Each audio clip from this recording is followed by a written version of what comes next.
আসসালামু আলাইকুম। আমাদের বাংলাদেশে ৪টি ধর্মের মানুষ বসবাস করে। মুসলমান, হিন্দু, বৌদ্ধ, খ্রিস্টান। আমরা এই দেশেই জন্মগ্রহণ করেছি। আমরা এই দেশের মর্যাদাবান নাগরিক। আমরা ঐক্যবদ্ধ হয়ে নতুন বাংলাদেশ গড়তে চাই, সকলে মিলে। কিন্তু এই ৪টা ধর্মের মানুষ বিভিন্ন রাজনৈতিক দলে আছে, এটা কেউ অস্বীকার করতে পারবে না। বাংলাদেশ জামাত ইসলামে আছে, আওয়ামী লীগে আছে, বিএনপিতে আছে, জাতীয় পার্টিতে আছে, সকল রাজনৈতিক দল মানুষ আছে।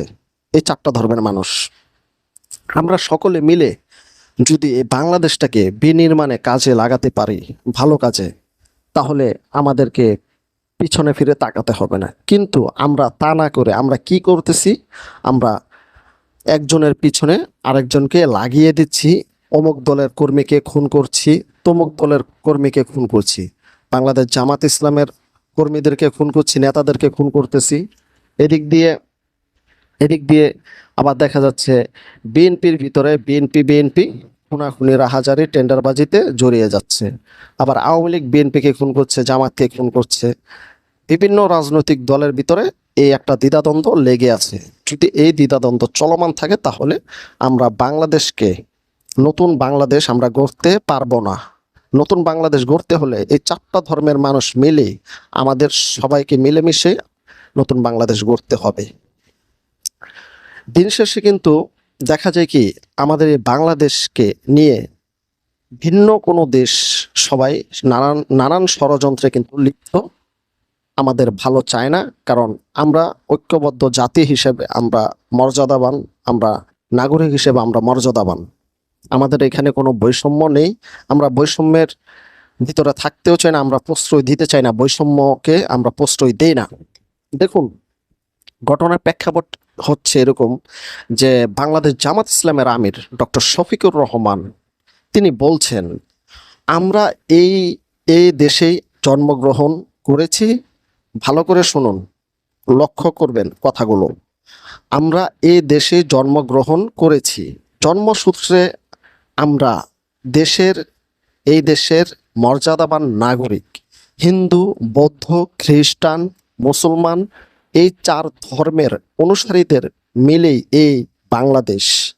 সকল ধর্মের মানুষ নিয়ে মিলেমিশে ঐক্যবদ্ধ হয়ে আমরা নতুন বাংলাদেশ গড়তে চাই। ডক্টর শফিকুর রহমান আমিরে জামাত তিনি এই কথাগুলো বলেছেন।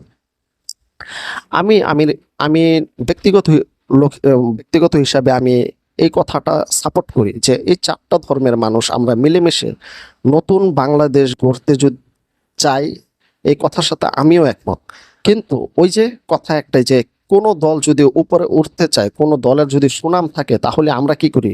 সেই দলটাকে টেনে হিচড়ে কিভাবে মানুষের কাছে কালারিং করব, কিভাবে মানুষের কাছে তাকে খারাপভাবে উপস্থাপনা করব, সেটা নিয়ে আমরা কিন্তু ব্যস্ত। কিন্তু আমরা কোনো দলকে উপরে উঠতে দেই না বিদায় আমরা এই বাংলাদেশ আজকে 54 বছর হয়ে গিয়েছে, এই বাংলাদেশকে আমরা নতুন বাংলাদেশ হিসেবে বিনির্মাণে কাজে লাগাতে পারিনি। সকলে মিলে এই প্রতিহিংসার রাজনীতি আমাদের ছেড়ে দিতে হবে। সকল ধর্মের মানুষ মিলেমিশে আমাদের এই বাংলাদেশকে নিয়ে চিন্তা করতে হবে। দিন শেষে আমরা হিন্দু, দিন শেষে আমরা মুসলমান, দিন শেষে আমরা খ্রিস্টান, দিন শেষে আমরা বৌদ্ধ, দিন শেষে এই বাংলাদেশকে আমরা বাংলাদেশি, দিন শেষে আমরা বাংলাদেশি। তো সবাই বাংলাদেশি হিসেবে বা মুসলমান হিসেবে যার যার ধর্মের জায়গা থেকে সবাই এই বাংলাদেশকে কাজে লাগাতে হবে। আমি আমিরে জামাতের কথার সাথে একমত, সম্পূর্ণ একমত। আমরা এরকম একটা বাংলাদেশ দেখতে চাই। এটা যদি আওয়ামী লীগ এরকম বাংলাদেশ গড়তে চায়, তাও আমরা একমত। বিএনপি গড়তে চাইলে বিএনপির সাথেও আমরা একমত। জাতীয় পার্টি করতে চাইলে জাতীয় পার্টির সাথেও আমরা একমত। কিন্তু বাংলাদেশ জামাত ইসলাম একটি দেশপ্রেমিক রাজনৈতিক সংগঠন। তারা দেশের স্বার্থে কোনো আপোস করবে না, এটা অন্তত চিন্তা করা যায়।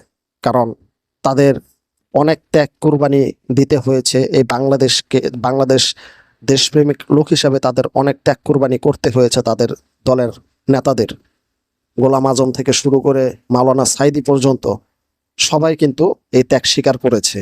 বাংলাদেশ প্রেমিক হয়েছে বিদায় পার্শ্ববর্তী কোনো একটি দেশ কিন্তু তাদেরকে দুনিয়া থেকে বিদায় করে দিয়েছে বিভিন্ন চক্রান্তর মাধ্যমে। আওয়ামী লীগ সরকারের আমলে কিন্তু এই চক্রান্তগুলো করা হয়েছিল। সবাই ভালো থাকবেন, সুস্থ থাকবেন এবং কি ভিডিওটি বেশি বেশি শেয়ার করে অন্যকে দেখার সুযোগ করে দিবেন। আল্লাহ হাফেজ।